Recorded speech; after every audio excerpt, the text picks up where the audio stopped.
আইতাও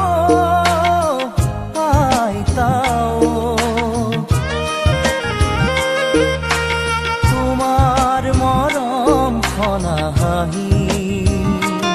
জীবন শুৱনি কৰা যেন চিনাকি ফুলৰে পাহি